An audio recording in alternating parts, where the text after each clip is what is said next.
आज के सारे इंपॉर्टेंट स्टॉक्स इन न्यूज और सबसे इंपॉर्टेंट वो दोनों बैंकिंग मेजर्स कैसे लगे नंबर्स। कंचन, गुड मॉर्निंग। Good morning. देखिए आज बैंकिंग सेक्टर काफी फोकस में होना चाहिए बिकॉज एचडीएफसी बैंक के सैटरडे को नंबर्स आए हैं। नंबर्स हमें पॉजिटिव साइड में देखने को मिले हैं। नेट प्रॉफिट में करीबन 9% का उछाल हमें देखने को मिला है। नेट इंटरेस्ट इनकम भी यहाँ पे हमें 3.5% तक बढ़ती हुई दिखाई दी है। इनफैक्ट जो एनपीएज है ये क्वार्टरली बेसिस में हमें ठीक होते हुए दिखाई दिए हैं, कम हुए हैं एनपीएज और मार्जिन में यहाँ पे हमें बढ़त देखने को मिली है।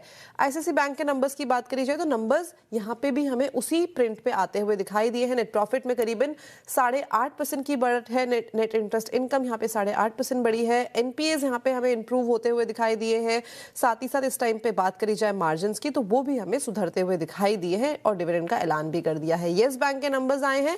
नंबर्स यहाँ पे भी ठीक ठाक देखने को मिले हैं। नेट प्रॉफिट में करीबन 44% की बढ़त देखने को मिली है। इंटरेस्ट इनकम भी 16% तक बढ़ी है। इनफैक्ट जो एनपीएस है ये भी हमें क्वार्टरली बेसिस पे सुधरते हुए दिखाई दिए हैं। 0.2% पे नेट एनपीए इनका जो रिपोर्ट है वो किया गया है और नेट इंटरेस्ट मार्जिन जो है ये भी हमें ठीक दिखाई दिए हैं। जियो फाइनेंशियल के नंबर्स की बात करी जाए तो क्वार्टरली बेसिस में नंबर्स यहाँ पे भी इंप्रूव होते हुए दिखाई दिए हैं।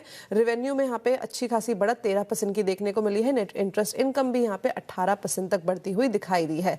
ल्यूपिन आज आपके फोकस में होना चाहिए बिकॉज यहाँ पे यूएस यूनिट को यूएस एफडीए से 3 ऑब्जर्वेशन जो है वो जारी की गई है। और बिंदो फार्मा बिकॉज यूएस एफडीए से यहाँ पे मंजूरी मिल गई है और साथ में जो इनकी दवाई है डेक्स्ट्रोमेथर्फेन इसकी यूएस में करीब करीब $138 मिलियन का बिजनेस है। सिप्ला आपके फोकस बिकॉज यूएस एफडीए ने गोवा प्लांट में फॉर्म 483 के साथ 2 ऑब्जर्वेशन को जारी किया है। तो बैंकिंग एंड फार्मा दोनों ही फोकस में। बिल्कुल ठीक है, ये सारे इंटरेस्टिंग स्टॉक्स रखिए फोकस में और डिटेल में लिस्ट पे चर्चा कर लेंगे टॉप 20 में शो के उस पार जब पहुंचेंगे।